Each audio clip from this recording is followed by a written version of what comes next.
Jæja, góði gestir, þá ætlum við að vinda okkur yfir í pallborðið. Hérna voru til sýnis vídeóverk eftir Örn Karlsson og mér ljáðist að segja frá því áðan að þetta eru verk úr safnkosti Safnasafnsins og meðan að pallborðið fer fram þá verða hérna í bakgrunninum myndir úr safnkosti Níló og Safnasafnsins líka.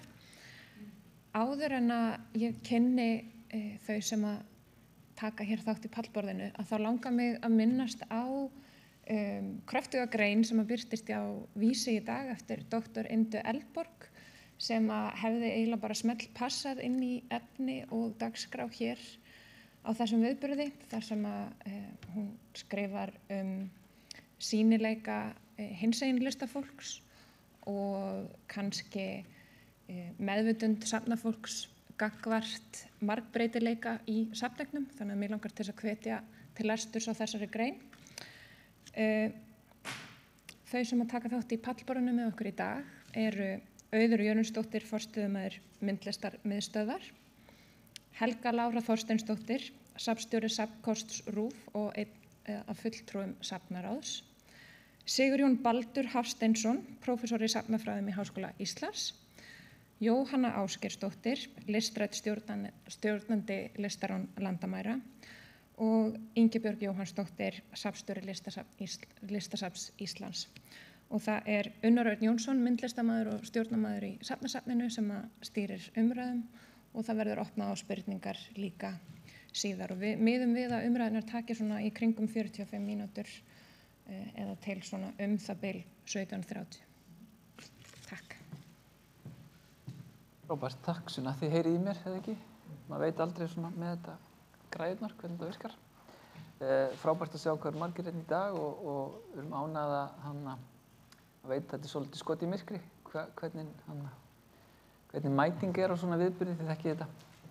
En frábært að sjá hver eru mættir og eins og þið vitið þá verður þetta tekið upp og gert aðgengilegt í framhaldi sem ég held að skipti miklu máli líka.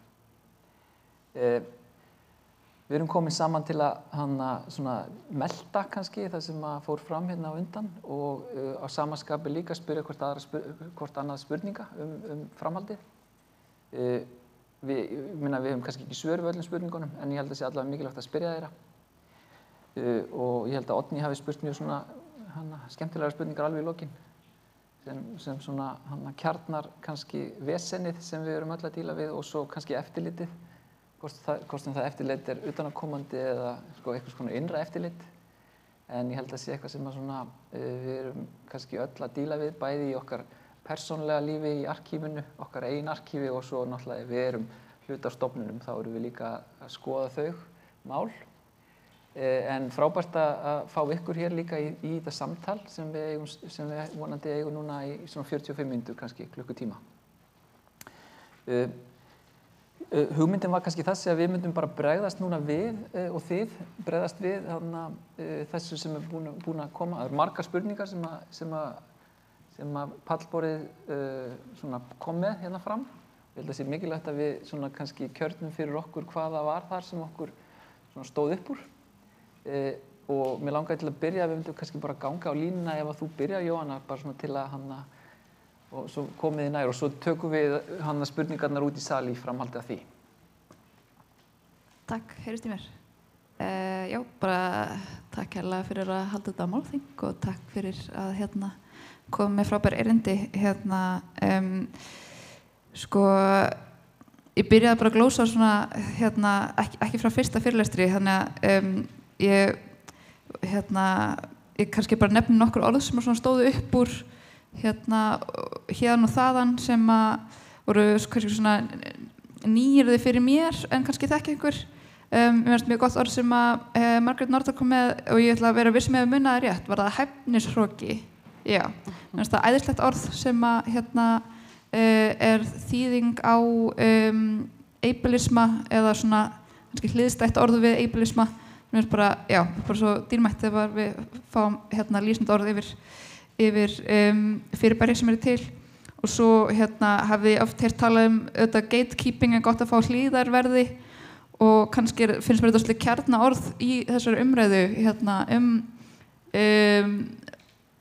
starf safna og söfnun að hafa þau í huga að bæði við sem að, þú veist, og ég í mínu hlutverki listalandamæri við sinnum ekki söfnun en við reynum að setja sviðsljós eða svona sviðsljós á fatlað listafólk og setja í samhengi og tengja það við svona hinn víðari listheim og ákveðin hátt við öll í menningarheiminum hliðarveðir en ég held að sé bara svona fín áminning það rosalega mikilvæga hlutverk að halda hliðinu opnu, skilgreina hliðið, átt okkur að hvernig hliðir í laginu, hvar það er og svoleiðis. Þessi 2 orð sem standi upp hjá mér, efnishroki og hliðarverðir, en fullt annað líka. Já, ég tek undir. Takk fyrir þetta málþing. Það vekur mjög margar svona pælingar og hugsanir og þetta bara ótrúlega þarft að sífellt, einmitt eins og þú segir held ég að velta fyrir sér hverjir eru hliðarverðirnir, hverjir með hleyptin á sviðið og hverjir standa utan þess og það vekur upp einhverja hugsanir hjá mér líka að horfa yfir innan sal vegna þess að kjörorðin ekkert okkur án okkar ég veit ekki, þú veist ég bara ég sé ekki marga fulltrúa þegar ég líti yfir hennan hóp annara frá þessum jaðarhópum sem við erum að ræðum og svo þetta bara hver fær að segja söguna hver fær að segja söguna í hvert skipti og því ég er að vinna hjá RÚV, ég er safnstjóri þar búin að vera þar í 7 ár ég hlusta ótrúlega mikið á eldra útvarpsefni og það er mjög umhugsunarvert finnst mér þegar til dæmis konur fengu að koma í útvarpið þá töluðu þær fyrst og fremst það hvað það er að vera kona en við þurfum að taka fólk inn og leyfa því að segja sína sögu og sú saga, hún má ekki bara fjalla að það sé jaðarsett. Þannig að þetta fólk er alls konar og það hefur frá svo ótrúlega mörgu að segja og við þurfum við ætlum ekki að hleypa fólki við erum hliðarverðirnir ég ætla bara að segja það. Við hleypum ekki fólki inn á þeim forsendum að það sé jaðarsett og þau bara tjásu það. Við ætlum bara þetta er svona það sem ég er að hugsa eftir þessar umræður. Ég held að ég sé með minn eigin mikrofón það er ekki. Bara sammála ykkur báðum og frábært að koma inn í dag. Mér finnst það væri svona 50 mismunandi áttir eða hlutir sem að væri áhugavert að ræða en það sem kannski setur pínu í mér núna sem er kannski ólíkt að ég er að koma frá öðrum stað en maður hugsar svona safneignir listasafna og hvaða er í ferlinu sem þarf að gerast til þess að listaverk eða hugverk listamanns endi í safneign og þú veist svona aðdragandinn og það er svona margt í því sem að við hliðverðirnir eins og þú segir svona hlutverk sem við spilum þar inn í eins og bara styrkjakerfið hvaða listamenn fá styrki til að halda myndlistasýningar sem verður þá líklegri til að vera verk þeirra keypt inn í safneignina og bara eins og við vorum kannski að ræða aðeins áðan hvað er í raun og veru tilviljana kennt að mörgu leyti hvað í stóru söfnunum og nýlistasafninu svo sem líka hvað endar inn í safneign og það er held ég rosa erfitt og bara á hverjum tíma fyrir safn að hafa yfirsýn yfir listasöguna en það eru oft rosalega stór göt í listasögunni inn í öllum safneignum og það væri svo gott ef við hefðum meira svigrúm til þess að endurskoða og greina bæði eftir á og í samtímanum hvað vantar inn. Og ég held að við á Íslandi, eða það er alltaf svona mín persónulega tilfinning, vanmetum líka rosalega mikið hvað markaðsöflin eða hvað sem Margrét kallaði markaðskerfi listheimsins, en það ekki? En sko bara, nú er ég að tala bókstaflega svona markaðskerfið og kapitalismin, hvað hann stjórnar ofboðslega miklu það hvað endar í safneignum listasafna og það er eitthvað sem við þurfum að skoða held ég rosa vel þegar við ætlum að bjóða jaðarsettu hópunum og eignast verkefni þau inn í okkar þjóðarsöfn þú veist, hvernig ætlum við að horfa krítískt á það líka og ég held að það sé svona fyrir mér satt það svona pínu eftir sem punktur en kannski það líka því ég er með svona bakgrunn úr listsölu markaðnum og mér fannst það mjög sláandi þegar ég vann þar það bara, ég talaði við kollega mína sem voru galleríistar út í heimi og sem sögðu, ég nenni ekki að vinna með konum og maður bara býta það 2015, erum við ennþá þar?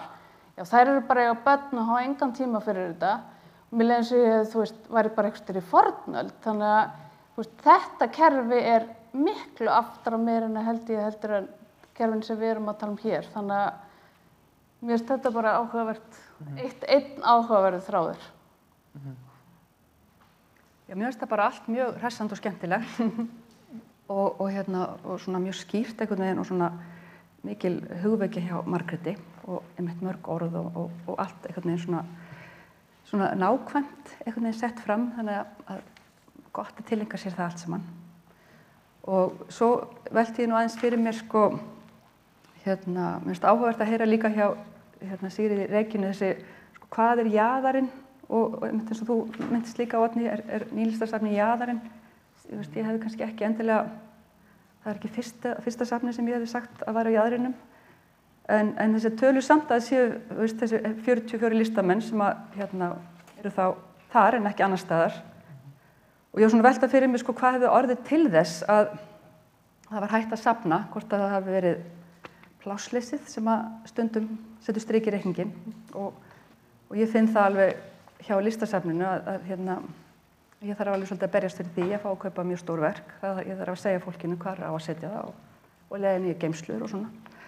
Þannig að já, þetta er bara búið að vera mjög spennandi og mér finnst þetta sem að Elisabeth talaði þessi að tengja á milli, ég held að sé ótrúlega mikið miklu möguleika fólgnir í því að tengja á milli kannski grasrótarinnar og stærri safna, þessi mjög spennandi samtal og mér finnst það einmitt, ég er nú ekki búin að vera lengi í þessu starfi, en mér finnst ég finna, þetta eru mörg, mér finnst í rauninni listasafnið er ekki stórt safn og þetta eru mörg lítil söfn og það væri mikill ávinningur fólkin í meira samtali.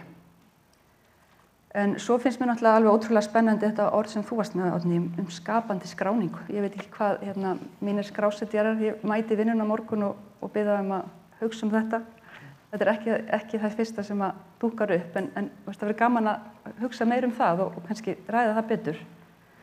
En svo langar mér líka bara til að segja, sem sagt, á listasafninu, það er náttúrulega bæði þessi, mér þótti það áhugavert, ég er búin að vera að grúska svolítið í þessari safneign að sjá að það eru svona, þessi listamenn sem að ég hefði hugsað að væru mögulega einhverjar kanónur, að það eru alveg gloppur, langar gloppur og það er innkaupanefnd og það er safnstjóri og ég hef svona verið að veltaði fyrir mig hvort það þyrfti að gera þetta bara eitthvað svona kerfisbundnara, þannig að það væri bara að nota Excel-jafnvel meira til þess að fara yfir sviðið og það sé tjekkað af á 5 ára fresti, eitthvað slíkt. Þannig að já, mér brá að sjá það og svo auðvitað finnst mér það er verið að svona bara skoða í ársskýrslum síðustu ára eins og hlutfall, kynjahlutfall og svo kannski þarf maður að fara að búa til annars konar flokkunarkerfi til þess að vera vissum að maður sé ekki að missa af neinu. Það er ekki komið þangað ennþá. En það var svona eitt af því fyrsta sem að mér langaði til að gera eftir eftir ég fékk þetta starf var einmitt að búa til sýningu þar sem maður blandar saman fötluðum og ófötluðum listamönnum og setja það í samhengi safneignarinnar. Þannig að það er sýning sem opnar núna bara í næsta mánuði. Þannig að mér finnst liggja mörg spennandi tækifæri þar og ég sé fyrir mér að safnið ætti að fara að kaupa og ég svona aðeins farin að leggja drög á því verk fatlaðra listamanna en ég veit ekki svo hefur aðeins verið að hugsa á þetta flokkunarkerfi hvernig ég sé einhverja lista sem hefur verið að búa til einhverjar samsýningar og það eru þetta margar konur, þetta margir kallar, þetta margir hinsegin og þannig að það er þetta mikla flokkunarsystem ég veit ekki alveg hvað mér finnst það af því að er það ekki bara einhvern veginn verkin sem þurfa að tala saman og listin þarf að tala til manns en sjálfsagt þarf maður eitthvað system eins og Excel, kannski er það eitthvað Excel-kerfi sem getur hjálpað manni en já. Já, ok. Bara til þess að taka boltan varandi skapandi skráningu að því að safnasafnið stendur að þessu málþingi að þá hefur Níels Hafstein lagt til skráningarkerfi sem kannski myndi falla undir skapandi skráningu þegar kemur að listaverkum og það er hægt að finna það í bókinni Saga listasafna á Íslandi.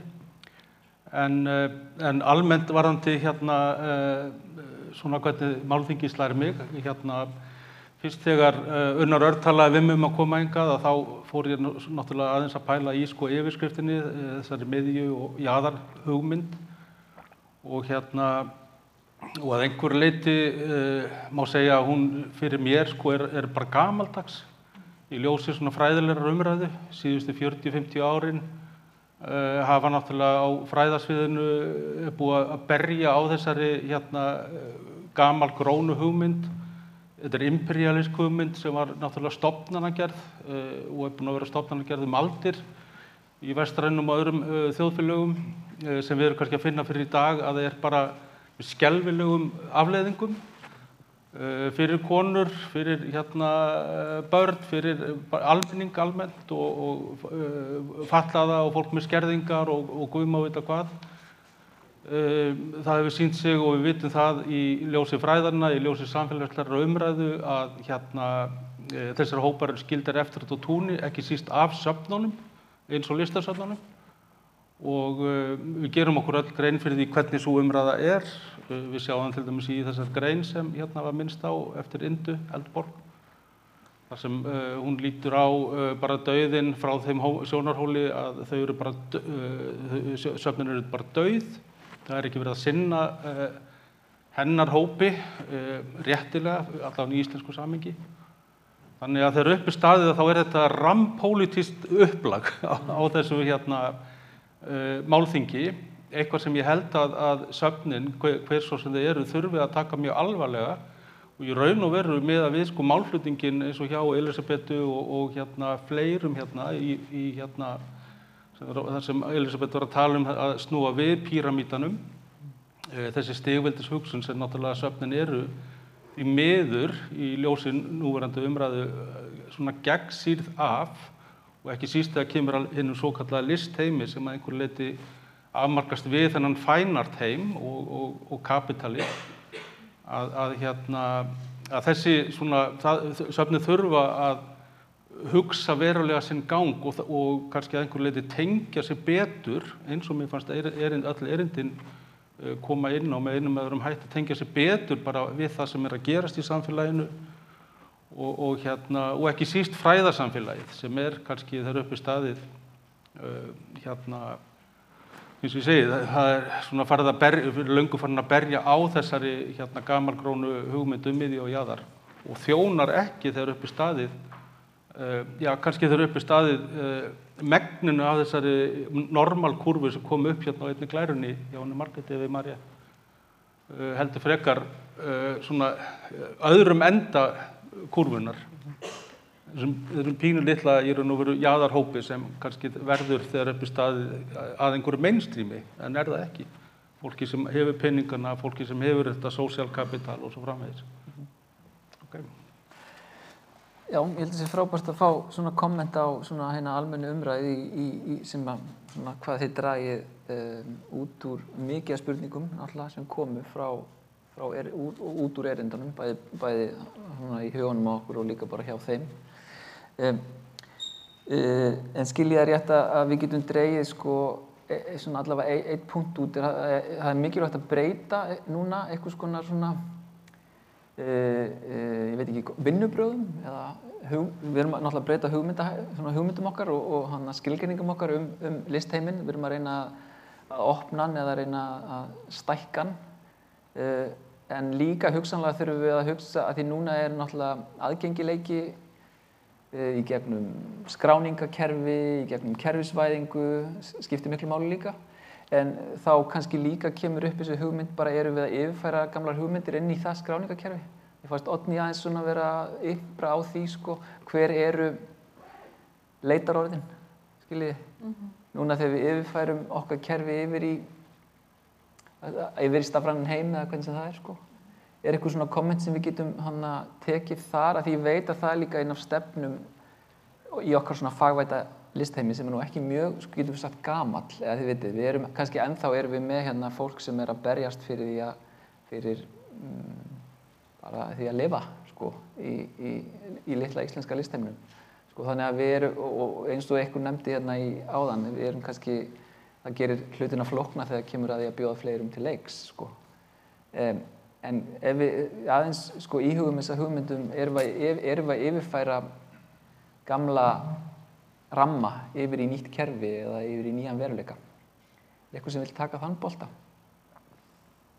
Ég skal kannski, já, Helga? Já, ég held að það sé að mörgu leyti rétt og við sjáum það bara í skráningarkerfunum eins og með Þjóðminjasafnið sem dæmi og mögulega Listasafn Íslands. Að þegar skráningarkerfi sarpur.is var tekið upp að þá erum við að finna, þá voru tekna gamla bækur frá aldamótunum 1900 og skráning eða lýsing á einhverjum hlut þá kemur inn og það er sett inn í 21. aldar kerfið og án þess að endurskoða eða endurmeta hlutin og ég mögulega er þannig líka með verk sem eru í eigu Listasafns Íslands og annarra listasafna. Þannig er náttúrulega verið að replikera 100-150 ára gamlar hugmyndir, nálganir á listaverkum eða gripi eða menningarminjum.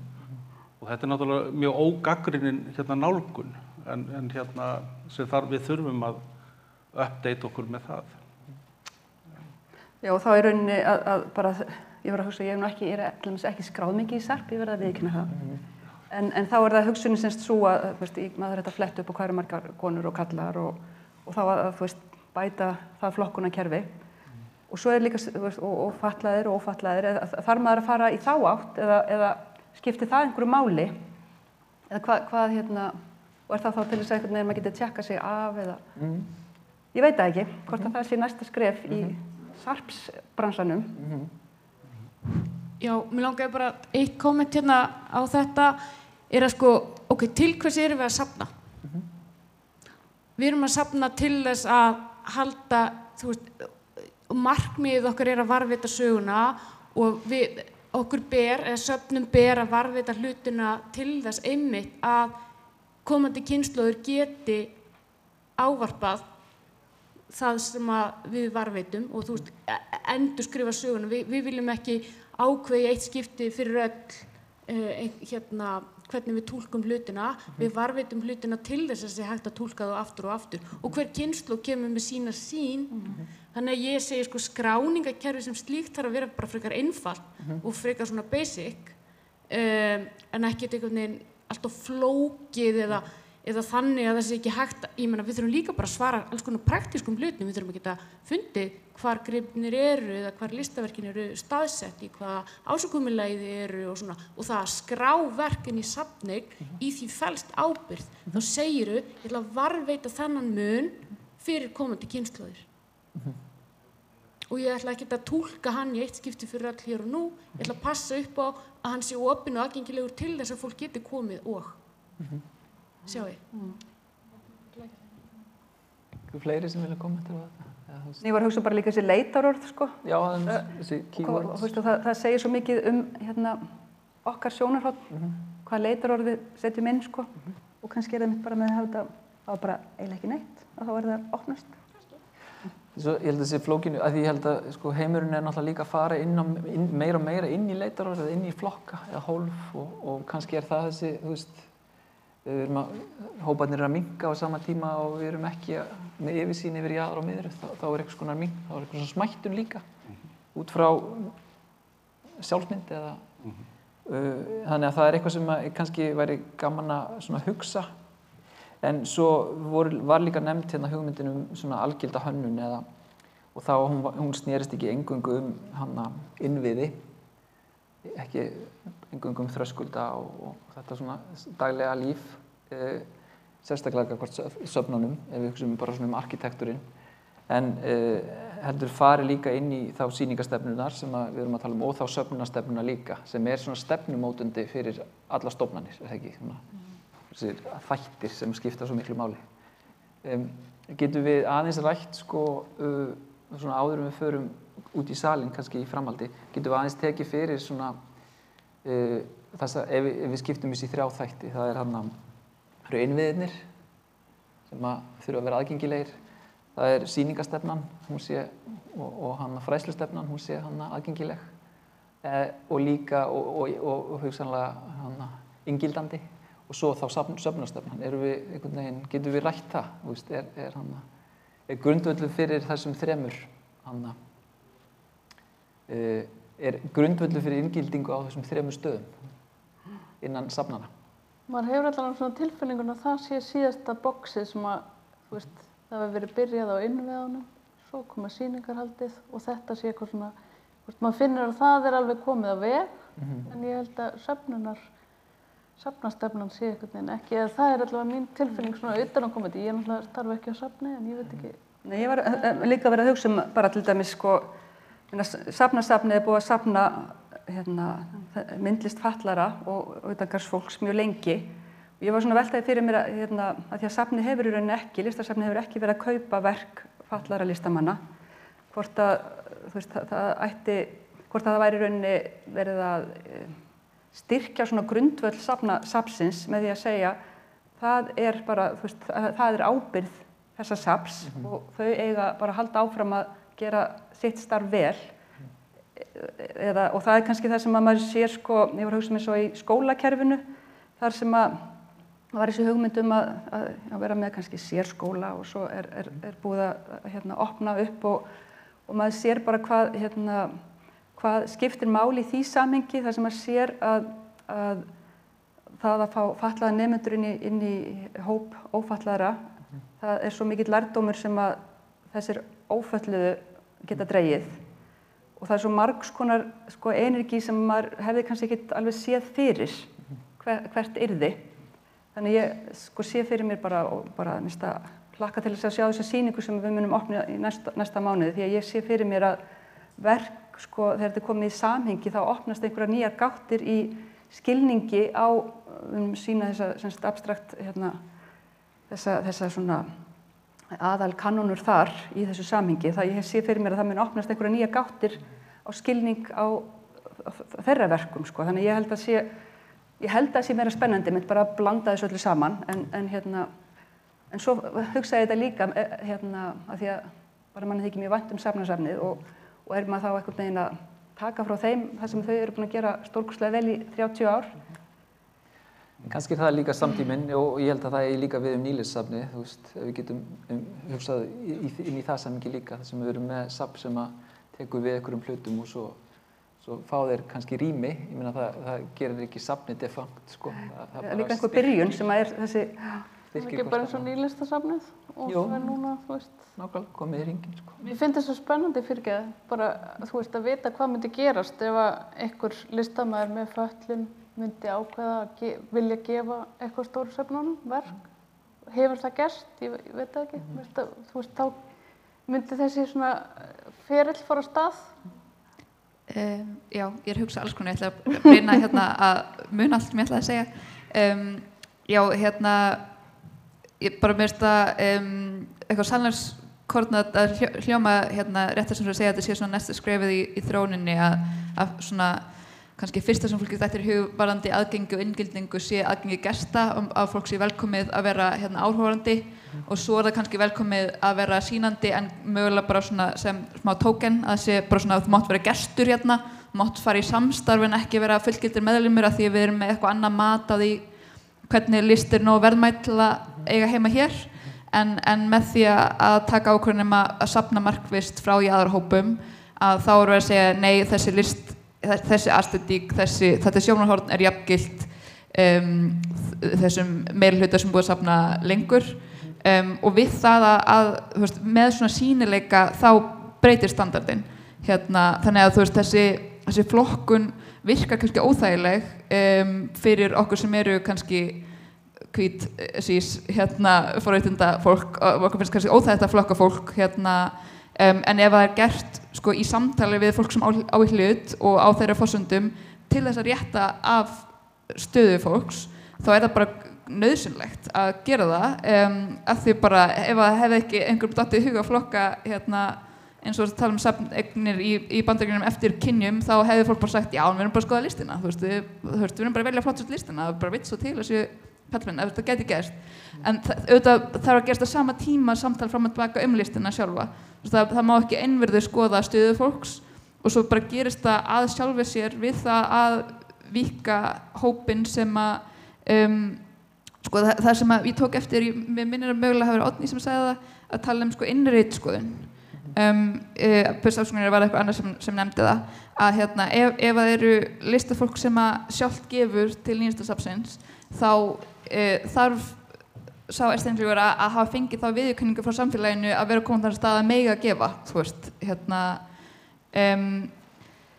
já, þannig er bara svona ég bæði að svara þessu varðandi hvað söfnun getur verið mikilvægt til þess að bara gefa fólki stöðu sem jafngildi þáttakendur í menningarsköpun og þetta með flokkunina að hún gerir gagn fyrir ákveðin markmið en svo þegar hún komin fram úr því þegar komin hópur af alls konar fólki þá getur fara að skoða ok, þessi er sameiginlegt að fjalla jazztónlist eða hunda og það skiptir ekki máli hvað þú ert Hvert samhengi já, akkurat Viljið bregðast við nú ég mjög til í að opna í salinn er það ekki?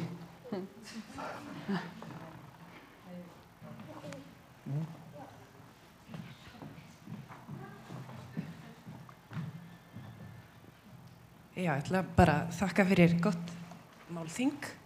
Ég heiti Margrét, ég tilheyri jaðarhópi. Ég fyrrverandi skjalastjóri og líka með master í safnafræði, þannig að ég varð að koma. Margt áhugavert og margt sem ég er búin að hugsa en allavega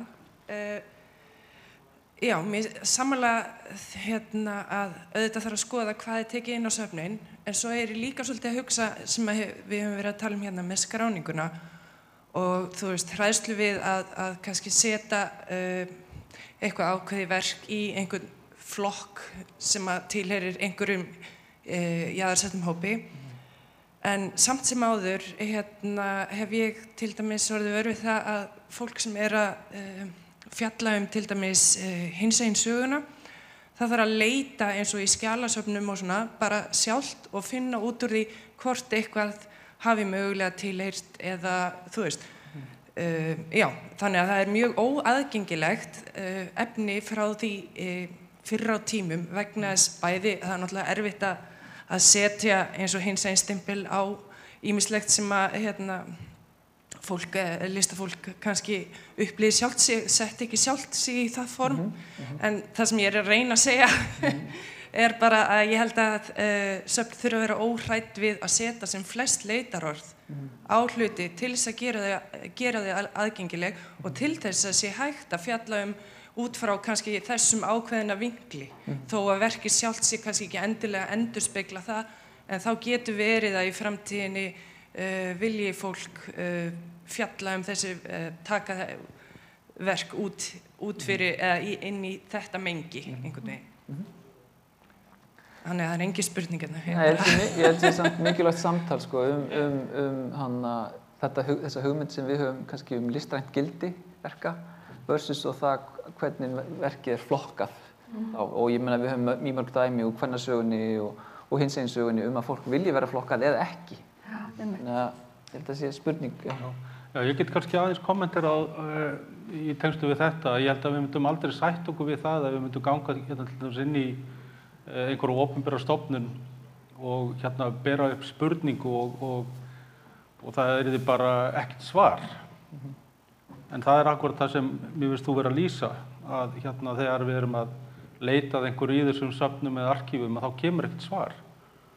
Og á tímum mannréttinda og jafnræðis og jafnréttis og svo framvegis að þá getum við alveg spurt okkur af hverju eiga þessar spurningar ekki mikið við og eins brýnar eins og þegar verið að tala aðra opinbera þjónustu og þannig að mér finnst það, skiljið, að það þarf að, þetta er alvarlegt, eða þetta er allavega þannig að við þurfum opinber söfn og viðurkennd söfn og mögulega önnur söfn að taka upp þessi hugtök, margbreytileika, fjölbreytileika, jafnræði, jafnrétti og svo framvegis af mikilli alvöru og ekki bara söfnin sem slík heldur hið opinbera og náttúrulega almenningur sem þarf að knýja á að þetta sé gert og ég held að það er náttúrulega ýmislegt í húfi í raun og veru.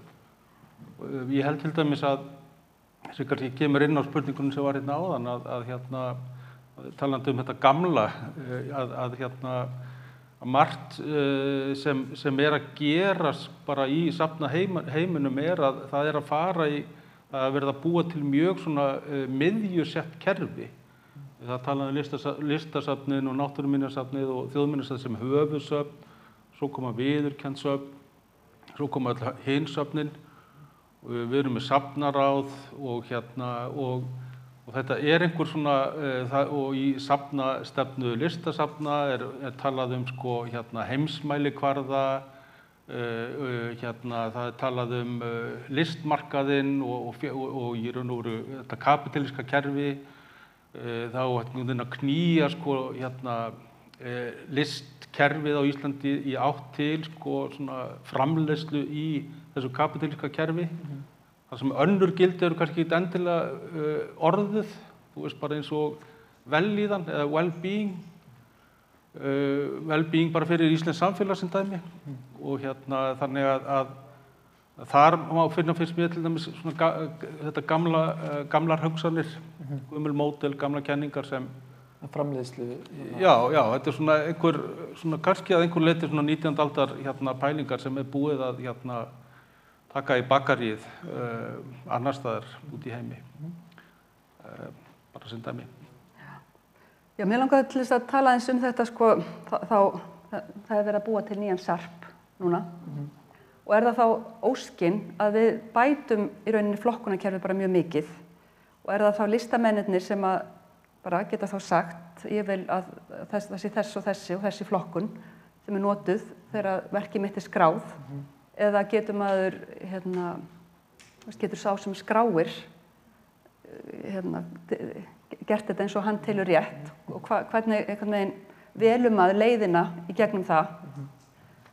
Ég veit ekki. Skilgreiningavaldið, já. Hver hanna? Ég finnst þetta alveg rétt hjá Ingibjörgu. Ég hef orðið vör við það að það hefur verið gefið eitthvað kynhvöt fólks. Já. Án þess að manneskjan nokkuð tímum verið nálæg til að segja nú. En svo má ekki gefa litarhátt fólks. Þannig er rosalega flókið.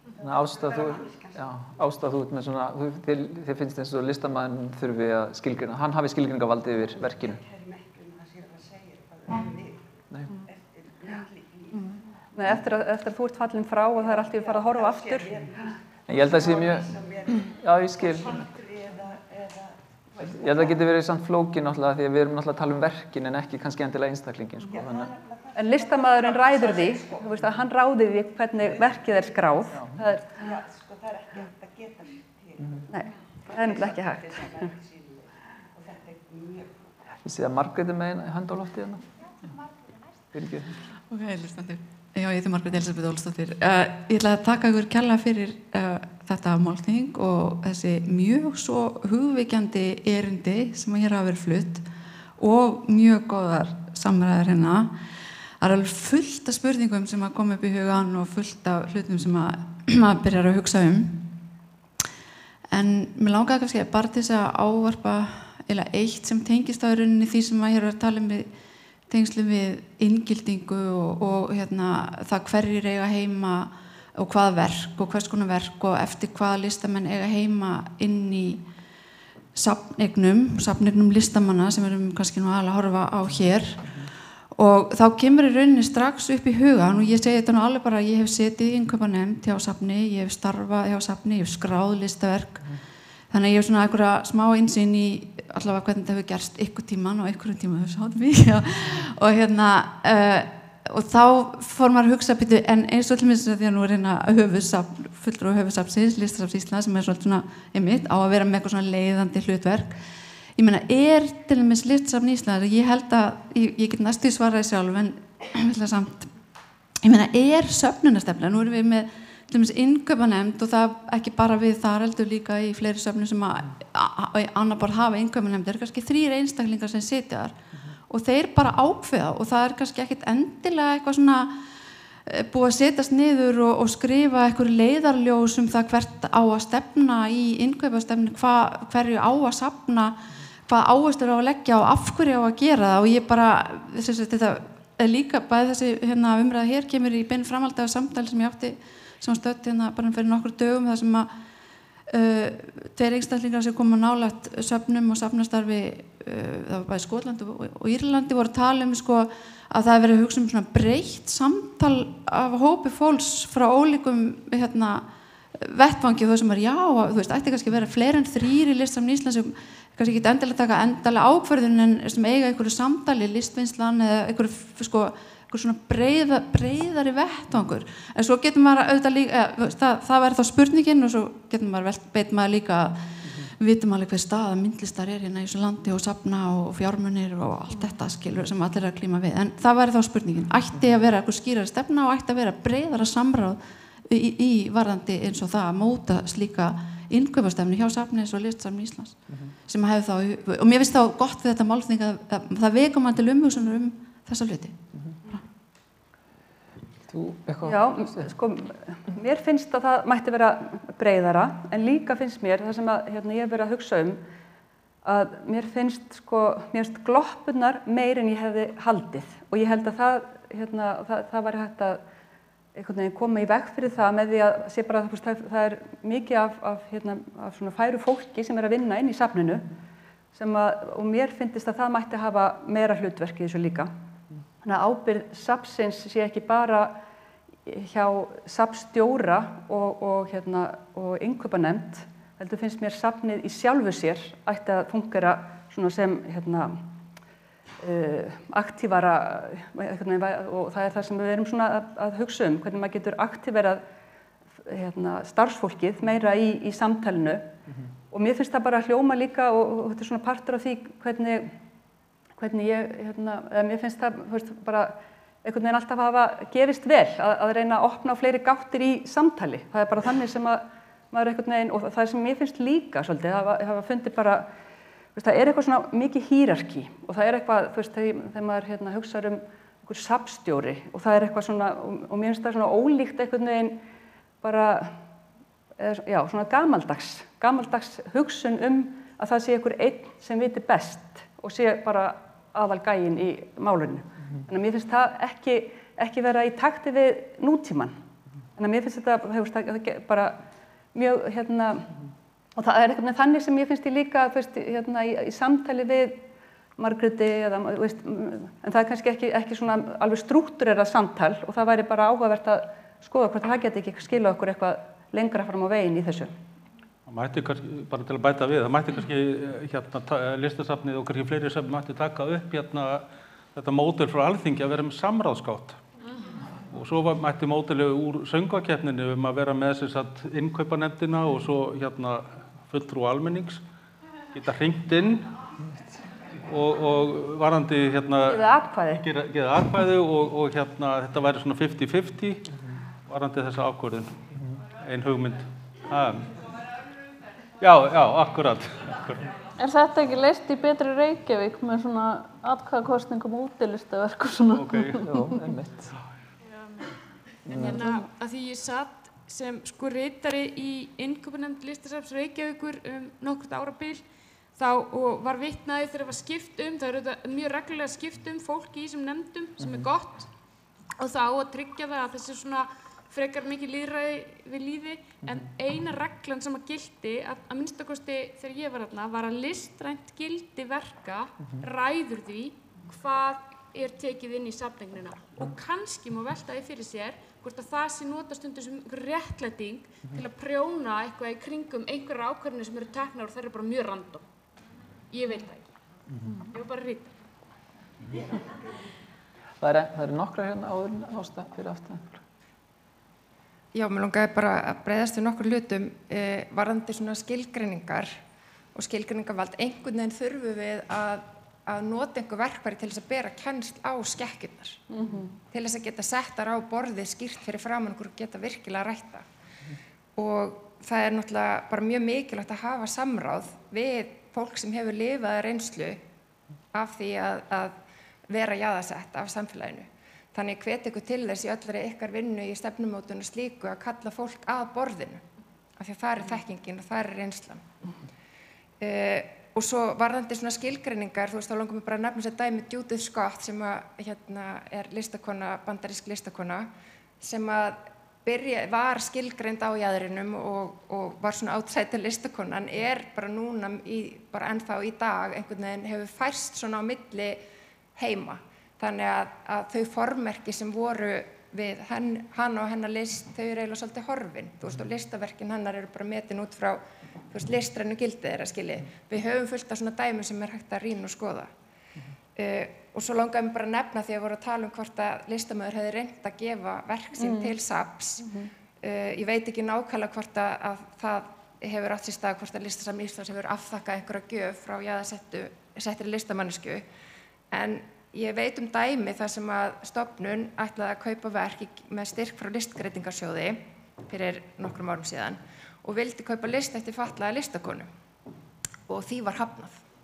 Viðkomandi stofnun mátti ekki festa kaup á verk eftir þessa listakonu sem þó var búin að skapa sér nafn og er afar merk listakona vegna þess að viðkomandi var ekki í sím og var ekki innan listheimsins, mainstreams listheimsins. Já, margar svona sögur. Það er allavega ekki meir en 20 ár síðan. Ég er að segja að þetta er bara samt dæmi það sem kom bara mjög skýrt svar og því var hafnað.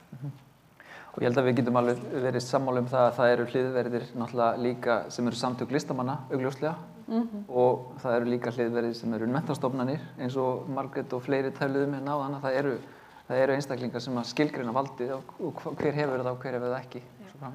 Og það er bara, þú veist, Nýlistasafnið sýndi verk eftir fatlað listafólk bara fyrir ári síðan í gegnum samstarfsverkefni við Tékkland. Annars hefur, þú veist, Nýlistasafnið ekki horft til þessara jaðarhópa áður. Listasafn Íslands er að setja upp sýningu. Guðrún Bergsdóttir sýndi eitt verk og sýningu fyrir 1,5 ári síðan á Kjarvalsstöðum. Þannig að þetta eru lítil skref og mikilvæg en þau eru samt sem aður ennþá lítil. Sæmundur Valdimarsson sýndi líklega 84 á Kjarvalsstöðum. Hvað sagðirðu? Sæmundur Valdimarsson. Þetta var 84 Já, mér langar bara að segja því að taka aðeins örstuð þarna sem Sigurjón sagði gömlu nýlendustefnuna, það er einmitt öll náttúrulega, það er ágætt að við bara munum það að við erum inn í stofnunum sem eru bara búnar til á forsendum nýlendu hugsunar. Þannig að og þar með er líka ákveðin svona á síðustu árum ákveðin skömm sem er svo auðvelt að fara inn í að við séum einhvern veginn ekki með réttu forsendurnar og við þurfum að, sko, meðvitundin við þurfum að bæta okkur er náttúrulega stórkostleg, en þess vegna kemur þessi hugmyndum þetta meta-arkíf, það er að segja að það sé einhverjar til dæmis myndlistafólk fengið til að teikna upp eins og rannsóknarskýrslu Alþingis innherja svindlin, bara hvernig er þessi stofnun, eins og hvernig er þetta system og líka að til dæmis það er búin til, ég er ekkert endilega á því að auðvitað fólk sem sér skráningu er fagfólk líka og bara kannski gerir sitt fólk, ég veit ekki endilega hvort að listafólk eigi að ráða hvernig eigi að láta skrá sig, sko.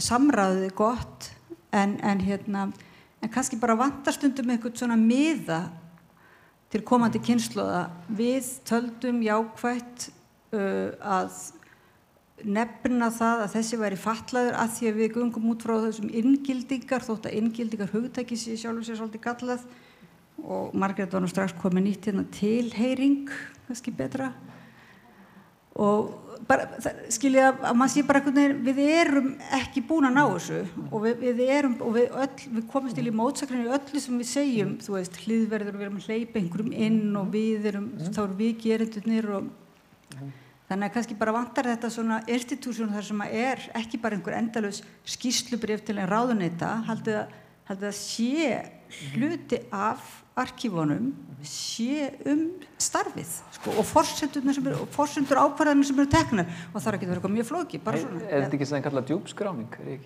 Er ekki svona dýpri skráning sko, á hana gripunum? En ég held ef við reynum aðeins að svona núna... Má ég segja eitt unnar fyrir ekki þetta með leitur og hvernig eigum við að finna eitthvað sem við vitum ekki til?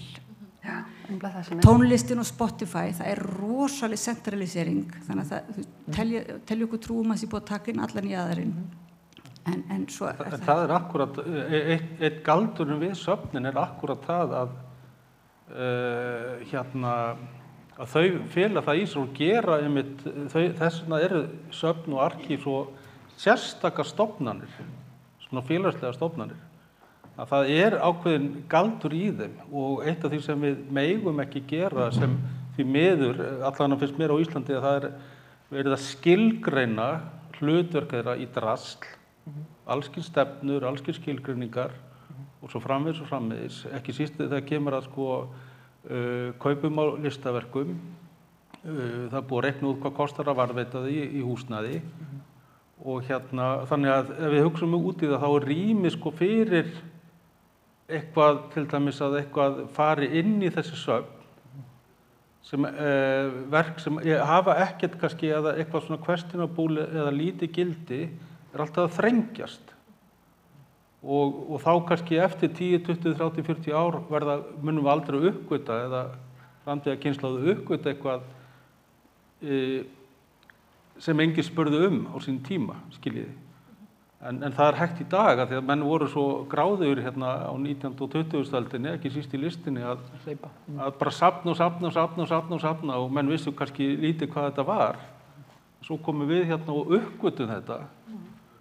En núna kannski að einhver leyti hættan svo að við séum svolítið í skilgreiningaræðinu og fjárhagslegu viðmiðunum svolítið að setja hlekki á okkur einmitt varðandi þetta að komandi kynslóð geti orðið uppgötað eitthvað inn í þessum stofnunum. Nei, pæling. Ég var hleypa fleiri spurningum að því ég held við séum svona aðeins að brenna á tíma og það verður gott að við værum búin á réttum tíma. Nú, það kannski ein spurning hún að þú koma af fyrr kannski en ég fulltrúi þá þegar spyrir bæði kynsegin, hinsegin og jaðar þannig að ég held að ég eigi nú kannski eitthvað rétt á því að koma með spurningu en ef það er ómargar spurningur og ómarg svör þá enda með því að menn hætta grein á milli þess hvað var spurning og hvað var svar og svo kemur oft að menn segja hver var aftur spurningin þannig að við erum nú alveg komin þangað sko nú eru menn alveg búin að loka eyrunum og ég býst ekki að vera neitt svari spurningu frá mér núna úr því sem komið svo annað að þessi jaðarsöfn sem eru kölluð svona gæsalappa þau eru nú ekki meira í jaðrinum en það að allt þeirra líf verið snúast arkífisma og skráningu og ég geti ímyndað með það að menn hafi bætt á nokkrum kílóum við að sitja við tölvuna og reyna að samræma aðgerðir einhverju skráningakerfi svo þar fyrir utan að ef það er spurning heilaþvott að vera með þessar myndir hérna þá það svo leiðinlegar að ef að þetta inntak safnana þessara tveggja sem eru endar í miðjunni samkvæmt arkífið það viðmiðið að þá held ég að það mætti lokaði báðum. En ég ekki með eina spurningu sem er mjög gamaldags að því hér eru menn mjög framsæknir og konur með hugtök eins og cultural capital sem ég held að væri nú ekki til umræðu hér og það yfirleitt að koma með spurningu það að vera á jaðrinum, þannig að þessun ég á jaðrinum fyrir að vera kynsegin og hinsegin.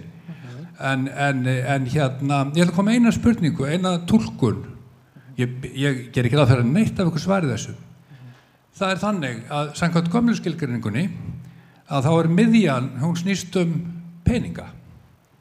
Hún snýst aðstöðu, það er að segja, bíl og húsnæði, hún snýst vinnuafl. Og þetta var aldrei verið svona á Íslandi. Þá svar ég því til, jú, Það var einmitt svona á Íslandi.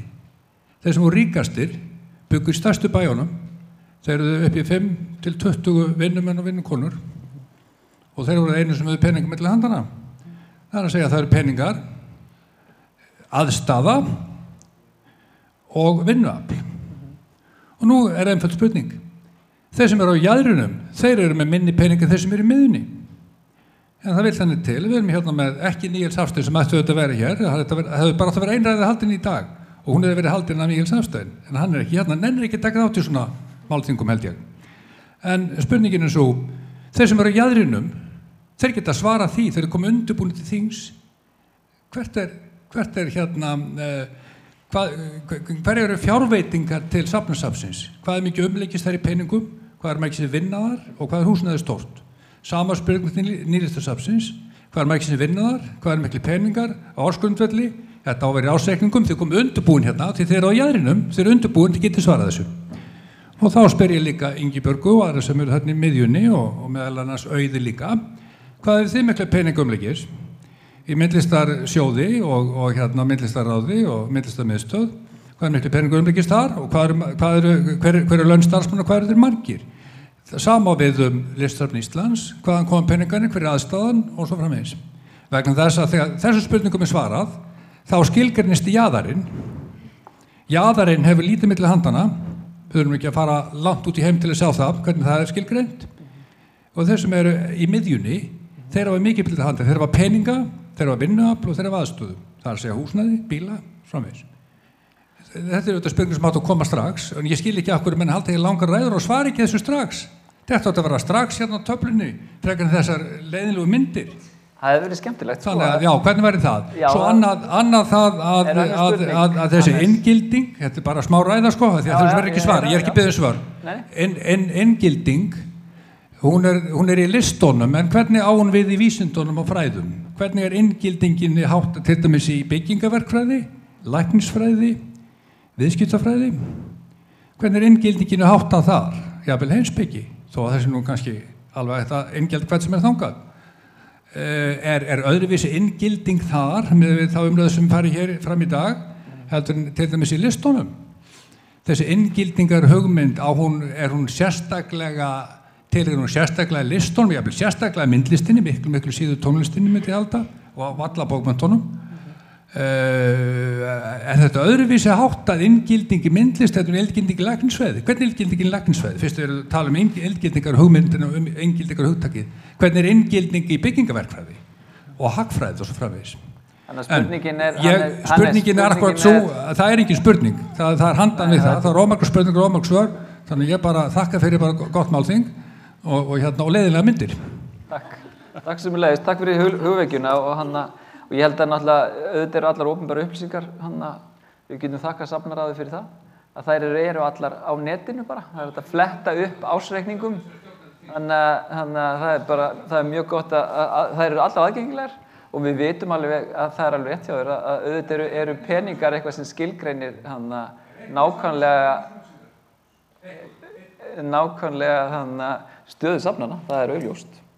En líka held ég skiptir máli að taka inngildinguna fyrir á öllum sviðum, er það ekki? Erum við ekki sammálið það? Ég held það. Við getum... En það er gaman að tala um peninga, við vitum það, og skiptir máli. Það er bara aðgengilegt á heimasíðu safnasafnsins. Það eru ársreikningar. Ég man ekki hverjir þeir eru, þú getur flettið upp. Ég með þetta á hreinu sko. Já, það er gott. Það er Listasafn Íslands sem er 750 milljónir og það er að fyrir alveg óskaplega mikill peningur í húsalegu, skal ég segja þér.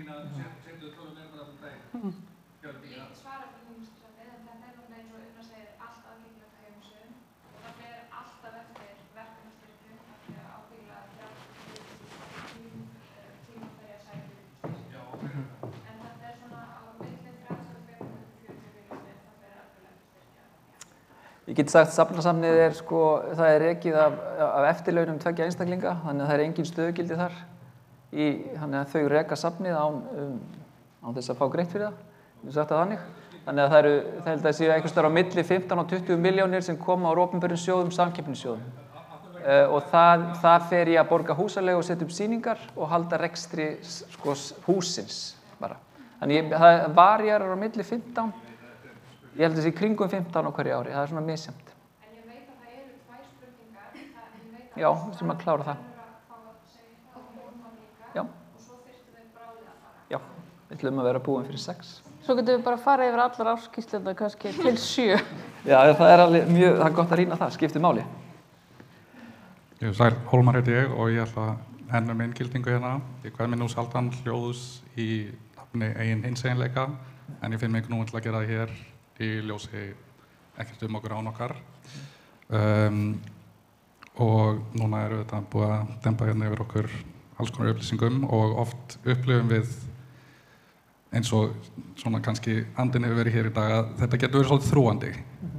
En þá finnst mér gleymast að það eru líka fjölmörg tækifæri og nú hef ég á mínum stuttaferli en það styttist í að ég hafi núna áratugsreynslu af safnaheiminum og listasafnaheiminum sérstaklega og ég verð að segja það frá minni eigin upplifun að ég hef aldrei upplifað minna öráreiti á nokkrum vettvangi heldur en í safna- og myndlistarumhverfinu sem mér finnst mega hrósa fyrir og ég vil líka nefna að við erum auðvitað á svona umbóta tímum, við erum að vera meðvitaðir alls konar hluti í umhverfinu, alls konar isma og stefnurnar okkar eru að taka miklum breytingum og þar eru tækifærin að núna er tíminn til þess að hrinda flottu stefnuorðunum í framkvæmd og ekki vera alltaf bara auðvitað að tala hlutina heldur hvernig getum við látið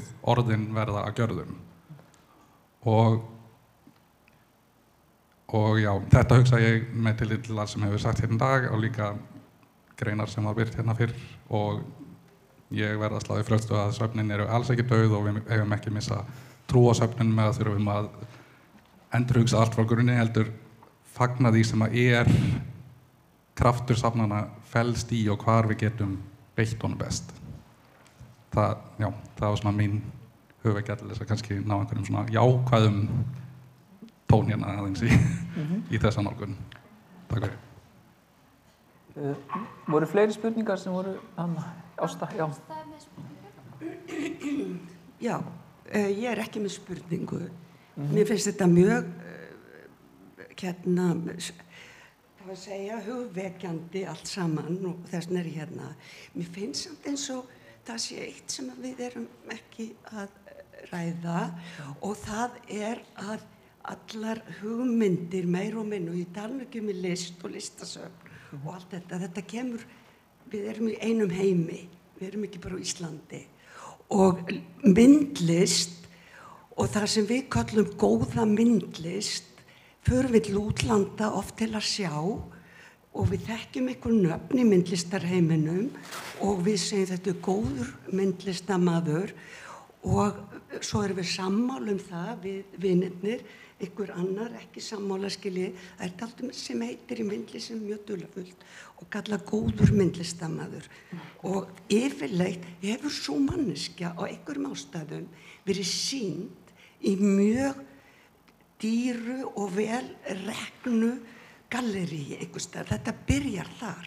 Skilur, við þurfum að horfa á hvernig hlutirnir gerast og þeir gerast líka og þeir berast til Íslands og við erum ekki einangruð í okkar hugmynd. Og líka verði að segja að þetta er allt eins og Hannes segir, ég er ekki alltaf sammála Hannesi, við höfum ekki verið það gegnum ári, en þetta eru peningar, þetta byggir á peningum og frægð og frami í myndlist byggir á peningum og svo er verið að tala hæfnirroka, við tölum myndlist, tónlist, rithöfunda og annað. Í myndlistinni er einhvern veginn, það er óvissara, við vitum alveg hver er góður píanóleikari, skilur það fyrir ekkert á myndlistinni. Í myndlistinni er þetta dularfullt og við verðum sjálf að gera þetta alltaf uppi sjálf okkur. Hverjum hvernig við viljum endilega fara og horfa á myndlistina eftir því að það hreyfir við okkur. Og svo annað að þetta allt svo stigsbundið og ég meina þegar við erum að tala fötlun, þá bara fullt af fólki hér inn í þessum sal sem getur talist eða telur sjálfan sig rétt fatlað á einhvern hátt. Og síðan getur þetta farið niður í það talsverður munur á mannesku sem andlega mjög fötluð eða mannesku í hjólastól og við tölum ekki kynlíf fólk sem fötlun og svo annað sem mér finnst að það getur engin skráð, ef að ég væri til dæmis búin að gera, væri þekkt fyrir það að hafa gert myndir þar sem hendin á mér sést eða hendi og það vantar litla putta. Þá væri mitt myndlistarframlag.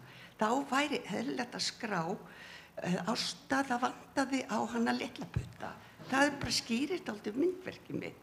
En það hefur gerst, það má ekki skrá neitt vitlaust. Þú getur ekki farið að segja eitthvað að manneskjan hafi verið bara niður dregin mestarhluta ævi sinnar sem skilgreiningu á einhverju list sem hún gerði. Þetta verður að gerast allt í samhengi og þá má enginn láta sér detta í hug einhverja vitleysu. En fyrst og fremst þá verður bara að vera meðvituð það að þetta stjórnast af peningum og þetta stjórnast frá, þetta alheims yfir lit og við erum undir þeim áhrifum og við erum ekki uppgötfunni. Það rosalega gaman að endurskoða og skoða inn í sig og sjá hvað eins og þetta snýst allt saman við höfum alltaf gert af hverju finnst mér þessi myndlist falleg en ekki þessi. Mikilvægt. Nú hef ég dagskrávald, nú ætla ég að fá enda en ég vil samt frá ykkur bara örlítið komment í lokin. Bara það eru 3 mínútur eftir, þá getur klukkan verið 6. Getum við verið stuttorð og svona bara aðeins náð einhvern veginn að kjarna okkur, eins og þið segja. Vilt þú byrja, Jóna, og svo göngum við hérna? Bara takk kærlega fyrir frábærar spurningar og umræður. Mig langaði að enda á að tala að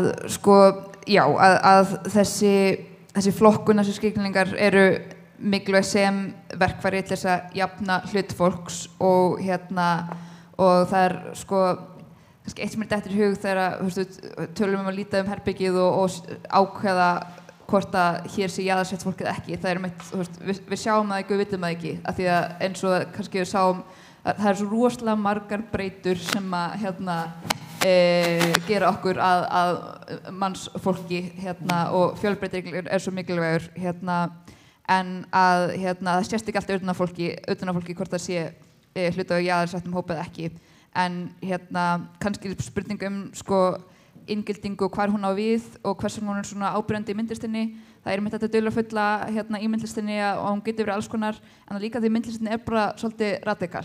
Þar eru þetta bara stærstu samfélagsbreytingarnar eiga mjög margar rót í listinni almennt og það auðvitað bara búið að grípa tækifærið ótal sinnum gegnum söguna að sjá að hvað brautirundur að gera í listheiminum og svo verður það að normunni seinna og það ekkert því til fyrirstöðu að það breiðist út í byggingaverkfræði lausnir sem finnast á því að blanda saman hópum sem hafa verið aðgreindir og það það sem gerist við að útmá aðgreiningu þá pláss fyrir hana núans að við séum ekki að tala hér einstaklingur sem fatlaður og við erum með hugmynd hvað þessi einstaklingur þarf og það rosalegur munur á fólki og með því að útmá aðgreininguna að setja fólki í sama rými þá meira hægt að tala um einstaklingin og ekki við fötluninina. Skilgreiningar eru bara mikilvægar til þess að fá fólk inn og svo það að skoða núansinn og einstaklingum hvað fólk þarf og vill og getur og ætlar sér og svo það búið að kynnast og fer svo og semur leikrit að fyrir út í game, eða þú veist, það gerist ekkert meðan sko, skilgreiningarnar notaðar til að aðskilja fólk, við erum notað skilgreiningar til að sameina fólk. Það kannski það sem er kannski lokapunkturinn hjá mér og það sem söfn geta gert líka að vera staðir sem fólk kemur saman með skapandi skráningu, opnar á mismunandi túlkunir efni, en þá þarf vera vilja til staðar til þess að hafa þennan fjölbreytileika til staðar. Takk. Já, bara takk fyrir frábærar umræður og mjög skemmtilegt málþing. Það sem situr eftir hérna núna hjá mér bara hver á jaðrinum. Ég er sammála Ástu, við erum öll á jaðrinum, stundum tímabundi bara, stundum alla ævi, það sést ekki utan á fólki, þú veist hvað það að kljást við. Það rosalega erfitt að fara að skrá allt í döðlur, sérstaklega svona, þú veist, eftir á. Og hérna við sitjum upp með, þú veist, margra áratuga sögu á Íslandi með alls konar hluti í okkar safneignum sem að ég, þú veist, veigra mig við að fara eitthvað að skrá núna, sko, þú veist, hver var hvar og, þú veist, var hann að kljást við þunglindi? Ég veit það ekki.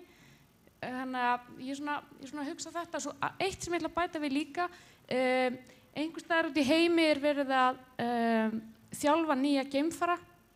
Þeir eru allir fatlaðir og eru að kljást við líkamlega fatlanir og af hverju eru þeir valdir til þess að fara út í geim? Jú, vegna þess að það engin hópur sem að hefur komist yfir jafn mikið af hindrunum. Það er ekkert fólk sem að jafn vandi að takast á við erfiðleika eins og fólk sem að fatlað. Og mér finnst þetta mjög umhugsunarvert. Þetta er oft, held ég, veit það ekki, það er í lagi með mig, þetta er oft sterkasta fólkið okkar, held ég. Og já, og það, við höfum aðeins að pæla því. Ég ætla bara að halda fram með mig. Hérna, mér finnst bara takk fyrir alla spurningarnar og öll erindin í dag. Það sem mér finnst svona sitja algjörlega eftir er bara að svona minnsta mögulega sem að við, til dæmis sem hér sitjum, getur gert er að þú veist vera duglegri í að tala við miklu fleiri hópa. Og ég veit að það er mjög augljóst, en ég held að við þurfum bara að vera að fá þessa áminningu stanslaust og bara ekki nógu oft, þú veist, sem að við erum mynda á það. Og ég held að það sé ekkert sem við töpum á því að, þú veist, safnana sé skoðuð með fullt af hópum þó að sé ennþá einhver innkaupanefnd eða, þú veist, myndlistarráð fái til sín gesti sem að líti gagnrýnum augum á hvað verið að gera. Og það þýðir ekkert að það þurfa umbylta kannski kerfinu, en það er einhver svona fræ sem er hægt að sá með því. Og ég held að það þarf ekkert mikið átak til að gera þetta, held ég. Og ég held að þetta sé svona fyrsta skrefið allavega. Já, ég kem bara hérna alveg full af hugmyndum og mun bara taka samtal í fyrramálið svona bara þetta, þú veist, já, hérna mér finnst þessi skráningarmál einhvern veginn, því ég veit bara að núna er verið að vinna mikið í þeim. Og hvernig gerir maður þetta og hvernig getur maður, eins og þú sagðir, Oddný, hvernig getur maður búið til svona, þú veist, einhverja litla orðsendingu, þú veist, án þess að einhvern veginn merkja á mikið, þú veist, það skiptir, en ég er svona alveg einhvern veginn mitt á milli þarna, því að svo finnst maður vill heldur ekki láta einhvern veginn flokka sig á mikið, en þetta finnst það mjög áhugavert samtal og eitthvað sem maður þarf að svona, og er bara mjög spennandi að hugsa hvernig gerir maður þetta? Já, það sem eiginlega stendur upp úr hjá mér eftir bæði erindin og þessar umræður er að hérna er þessi áskorun bæði fyrir okkur persónulega og ekki síst náttúrulega fyrir söfnin að tileinka okkur svona þessar hugmyndir eða hugmyndafræði hérna inngildingar hugtaksins sem ég finnst þægilega að hugsa hérna frekar sem án aðgreiningar og hérna þetta er bratti, þetta er róttæk hugmynd og biður okkur að skipta peru í hausnum á okkur þegar kemur að tungumálinu og lýsa hlutunum og fyrir söfnin held ég þetta sé mjög ofta tíðum erfitt og sérstaklega kannski þegar ákalli kemur þá það að þau sinni starfi sínu á öllum sviðum frá A til Ö án aðgreiningar að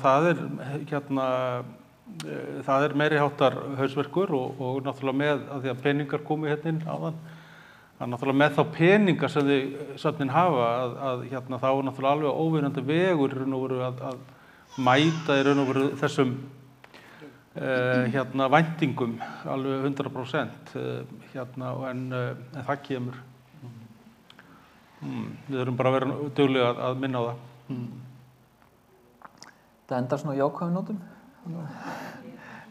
Það ekki verra. Þetta náttúrulega, það einhver að moka skurð og hann endar á einhvern hátt. Frábært að geta endað hérna núna. Vilt þú klára, Sunna? Viltu afkynna? Eða, að því við erum nú í upptöku. Jú, við getum bara gert það í sammenningu, sko. Það bara, og þakka ykkur fyrir hann að koma inn í dag. Það frábært að sjá hann að, við getum sagt, áhugan á þessu umfjöllunarefni, en ég held að sé líka knýjandi ef við tökum samtalið á víðum grunni þetta. Ég meina, þetta eru 2 lítil söfn sem eru hérna að starta þessu samtali. Peningar, jú, þeir eru, ég skal vera með það á hreinu næst. Get mætt með áskýrslu, ég ætti kannski að segja mig úr stjórn, það alveg rétt. En við ættum, maður á að hafa þær tölur á hreinu, en mikilvægt að endurskoðendur taki það allt í sínar áttir, sko. En já, vilt þú kannski afkynna, bara svo við höldum því inn á hana? Já, heyrið í mér, já. Alltaf svo skrýtið, svona í höndinni. En já, mér langaði bara að þakka ykkur kæru gestur fyrir komuna og þótt að hafi kannski aðeins týnst úr svona undir lokina, þá var afskaplega góð mæting sem var virkilega frábært, en vissulega vantaði kannski aðeins upp á fjölbreytileikan eins og hefur verið nefnt hérna í dag. Þakka ykkur fyrir erindin, Margrét, Sigga, Regína og Elísabet og Árný Eir, og ykkur sem voru hér í pallborði og sérstaklega ykkur sem lögðu orði belg í umræðinni hérna í dag. Og þá bara segjum við þessum málþingi lokið, en þetta vissulega umræða sem vonandi heldur áfram. Takk fyrir.